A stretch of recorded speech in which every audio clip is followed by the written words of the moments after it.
Yeah, they hate when you.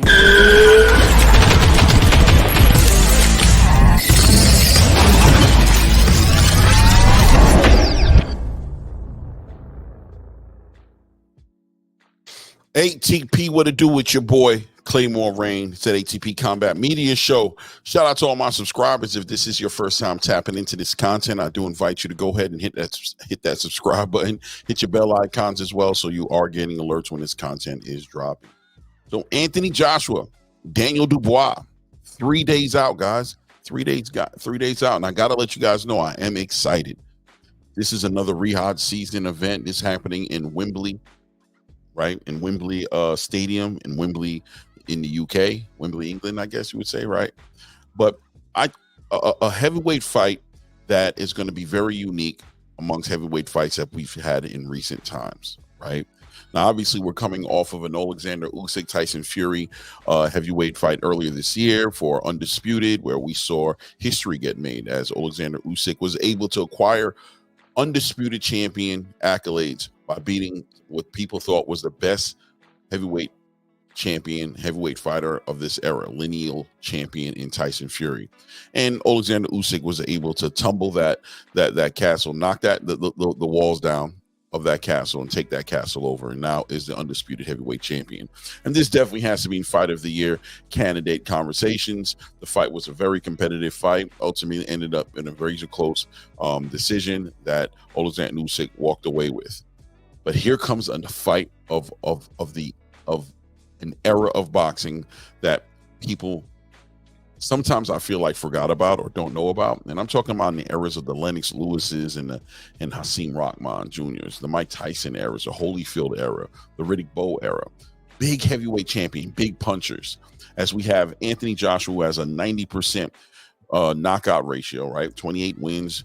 25 of those wins coming by knockout. And of course, we have Daniel Dubois sitting with a 95% knockout ratio, sitting on 21 wins and 20 knockouts.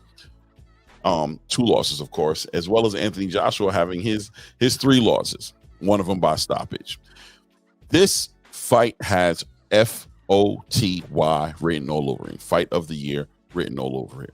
When you got these two guys on their road to redemption, as Anthony Joshua has been on a roller coaster of a career, starting his career with very promising, knocking everybody out, fighting the likes of the Dominic Brazils, the Eric Molinas, the obviously the Vladimir Klitschko's, the Dillian Whites, the Alexander Povetkins, the just beating all these championship quality fighters. Was a unified champion in the heavyweight division, but took a loss on a last minute decision, changing from Jarrell Big Baby Miller, who had popped on a PED test, and the last minute replacement Andy Ruiz found himself in a situation on his debut fight in America, getting stopped by Andy Ruiz, right? But he was able to get that fight back and was able to go ahead and walk away with a lesson in his career and come back a champion, being Andy Ruiz. And at that point had a stoppage with Kubrat Pulev, right? Kubrat Pulev, he stopped him, but then ultimately had the ultimate test of his career, which was fighting against Alexander Usyk, who today is the undisputed champion of the world. He loses to Alexander Usyk 2 times in a row, right? First fight and the rematch, he loses against him and decides he has to revisit the game plan, recalibrate his pedigree, and get behind his fundamentals again, and begins to make some changes in his camp. But ultimately end up taking it to changing trainers by bringing in Robert Garcia at the time, if you guys remember. And Robert Garcia took him to that rematch with Alexander Usyk and lost that fight, right? They lost that fight together, right? Well, Anthony Joshua lost a fight, but take it how you want to take it. But at the end of the day, making a change to Derrick James at that point, bringing Derrick James into the fold. Derrick James able to take him to a unanimous decision against Jermaine Franklin Jr. and also a stoppage of Robert Helenius. But the traveling became a little too much for Anthony Joshua, as he had to take some bigger things into consideration, like his life, his family, and the people he left in the UK. He couldn't stay there in Texas and just train with Derek James. So he made some changes and brought in Ben Davidson. Ben Davidson able to take him to a stoppage victory in Ottawa Lean, take him against a Francis Ngannou, who had just had a competitive fight with Tyson Fury a few months back, and got rid of him very quickly inside of 2 rounds, and ultimately has him where he's at right now, which is an opportunity to become an IBF champion, fighting against Daniel Dubois in Saudi Arabia. In Riyadh season in Wembley Stadium in Wembley, UK, Wembley, England, right? Now you look at Daniel Dubois, who himself started his career off as a promising contender, right? Went from prospect to contender.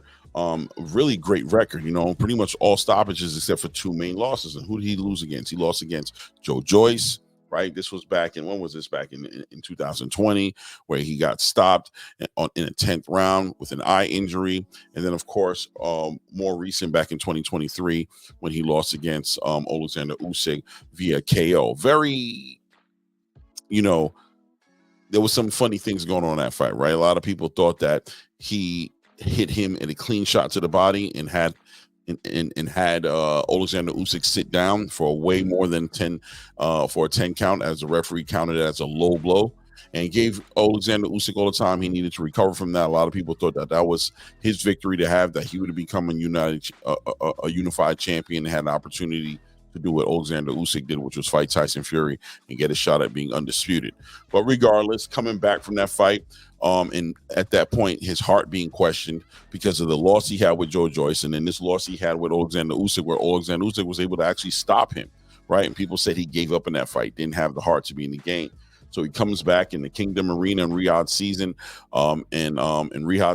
and gave a stellar performance against Jarrell Big Baby Miller. Took it all the way into the final 10th round with that fight, but was able to stop Jarrell Big Baby Miller, give Jarrell his first loss, as well as stop him, which a lot of people thought was impossible. Keeping in mind, of course, in this fight, Jarrell Big Baby Miller came in at about 340 pounds in that fight, and we all know that if you don't know, Daniel Dubois comes in normally ranging in about 240 pounds, give or take. So literally, Daniel Dubois came in with 100-pound weight advantage on him in that ring, and he was able to weather the storm and ultimately stop Jarrell Big Baby Miller in that fight. Then coming back and getting an opportunity to fighting another phenom in Filip Hrgović, who everybody thought was going to be a shoe-in for the next one available to fight the winner between either Alexander Usyk and Tyson Fury, or fight Anthony Joshua, right? He was right there. Hrgović coming in very confident, knowing his pedigree, believing his pedigree was above Daniel Dubois, and he completely was drinking the Kool-Aid of Daniel Dubois not having the heart, not having the will to stand in there and fight him and walk away with a victory. Well, Daniel Dubois shocked the world, right? Weathering the storm in the first 2, 3, 4 rounds, as Filip Hrgović was connecting with so many right hands, which is something we'll talk about as well when we get into figuring out how this fight's going to look between Anthony Joshua and Daniel Dubois. But I'll say that he weathered that storm and ultimately ended up taking Filip Hrgovic's heart and stopped him in the 8th round in that fight, in a 12-round fight, and now put himself in a situation where now he's the interim IBF champion. Alexander Usyk not forced to vacate, but pretty much was getting forced to vacate, even though the IBF did say they would let him hold on to that belt so he could fight Tyson Fury for that rematch, and there'd be an undisputed title on the line at that point. But he decided to vacate, right? Alexander Usyk vacated the IBF belt, which upgraded Daniel Dubois up to a full IBF champion. And here we are today, where on Saturday, the 21st of September, Daniel Dubois and Anthony Joshua will face off in Wembley Stadium, and the whole entire country of the whole UK, the whole entire country of the whole England, the whole country of England are super excited, as 96,000 plus seats, or 96,000 seats have supposedly been sold already at Wembley Stadium. This is going to be a huge fight, and England has a boxing culture out there that is unlike the boxing culture here. Let's be honest. The support that they have for their fighters, we can't even compete in that. I don't know if I could ever picture us packing out 96,000 people in the stadium to support any fighters fighting out here. So to see that reaction lets you know how anticipated this fight is. It's a heavyweight fight. Both these guys are athletic. Both these guys have a lot of power. Both these guys have experience. Now, in the past 12 months, I'll say that Daniel Dubois has had way better competition that he's had to fight through than Anthony Joshua has, right? He might have a little bit more edge on him as he now believes in himself, knows what he can do, sees himself as a champion. In my opinion, completely debunked any of those stories about him having heart or not having heart, showing what he's willing to weather, going against an Anthony Joshua, who, for argument's sake, has been here before. Right, he's been here fighting for the titles. He's been in the big fights. He's been in front of the big crowds at Wembley Stadium. He's been doing all this. I don't know if Daniel Dubois can share in that experience. Not to mention the power that he also brings into the ring. We're going to find out whose will is stronger in this fight, as both of them have the ability to stop each other. And the winner of this fight is pretty much a shoe-in to get the winner of Alexander Usyk and Tyson Fury 2. So this is a big, huge deal. And it'll be a redemption story for whoever walks away with a victory in this fight, because the competition that they offer each other is very rare in boxing today, to see the best fighting the best, to see the best fights possible. And I think that Anthony Joshua and Daniel Dubois stylistically have fight of the year written all over it. I expect this fight to not go to the full 12 rounds. I expect somebody to finally get stopped, probably Daniel Dubois can get stopped, not for the first time, but get KO'd. I'm expecting somebody to actually get KO'd for the first time in this fight. I think the possibilities are there, at least, right? Maybe I'm jumping the gun. Maybe somebody doesn't get KO'd, but the possibilities are. You guys let me know what you think in the comment section, though. This fight right here is a big fight. What are you guys expecting from this fight? I can tell you right now, Daniel Dubois, I understand he's been working a lot of things. I hope one of those things that he's working on is keeping his head off that line. That's going to be a big factor in this fight. His ability to not get hit by that right hand by Anthony Joshua is going to make the biggest difference, as he showed a hole in his game by allowing Filip Urgovic to complete and touch him with a lot of hard, direct, straight line right hands coming right down the middle, connecting with Daniel Dubois. If Anthony Joshua is able to let off shots like that, I don't know if I can picture Daniel Dubois weathering that storm. And as far as Anthony Joshua is concerned, he seems like he's found the dog. He seemed like he's found it. He's back at it. Him and Ben Davison seem like they make a great team when it comes to this boxing. Ben Davison, in his own right, should be celebrated for his ability to make strategies. Fighters literally pay him to watch other fighters and to give breakdowns on those fights so that they can prepare their camp and get their strategy together on how they're going to approach the fight. So Ben Davison's a great mind. He used to also train Tyson Fury. Let's remember that as well. So him and Anthony Joshua have come together. He's committed to Anthony Joshua. Anthony Joshua is his main fighter. He cancels everything to make Anthony Joshua a priority, which is what I think a fighter of Anthony Joshua's caliber deserves. So I expect to see a very well-prepared Anthony Joshua who's not going to hold back on his punches. Let's see who's able to hold that real estate down the middle. Let's see if this is just a fight where it's just two guys standing mano-a-mano throwing shots off, and this could be an early night inside of 6 rounds, inside a 5-round fight, or is this going to be a war of attrition, as I've seen Daniel Dubois in one of the best shapes I've ever seen him in. He looks like he's slimmed down just a little bit and has gotten way more leaner. And Anthony Joshua as well, his past couple fights has been coming in more leaner and coming in better condition and better shape and ready to run the 12 rounds. So like I said, it's a line for these guys to really show up on Saturday night. I'm looking forward to see this fight. This is a fight I've been waiting on ever since it got booked. I just saw what it was going to be. Daniel Dubois has built a following for himself and an understanding by the fan base of the kind of fighter he is and what he's going to bring to the table.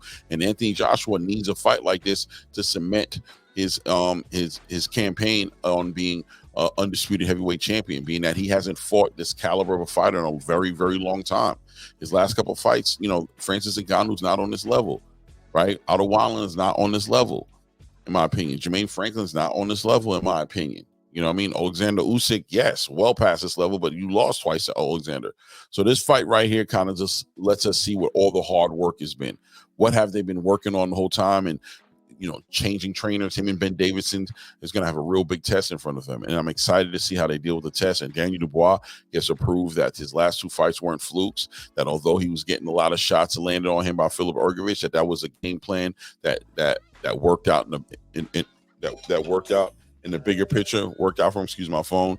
Worked out for him in the bigger picture, and that he's worked on this, and that he's going to be able to move his head off that line. That he has facets to his game, and he knows how to fight Anthony Joshua and what to allow and not to allow. You guys let me know in the comments what you think. Who do you got winning? What do you think about this fight this weekend? I'm interested in hearing your comments. It's your boy Rain. Shout out to all my subscribers. Again, if this is your first time tapping into the content, I'm going to encourage you to go ahead and hit that subscribe button. Like I said before, go ahead and hit the bell icon as well, so you are getting alerts when I drop this content. We were in, you know how we do it. And at this point, we out.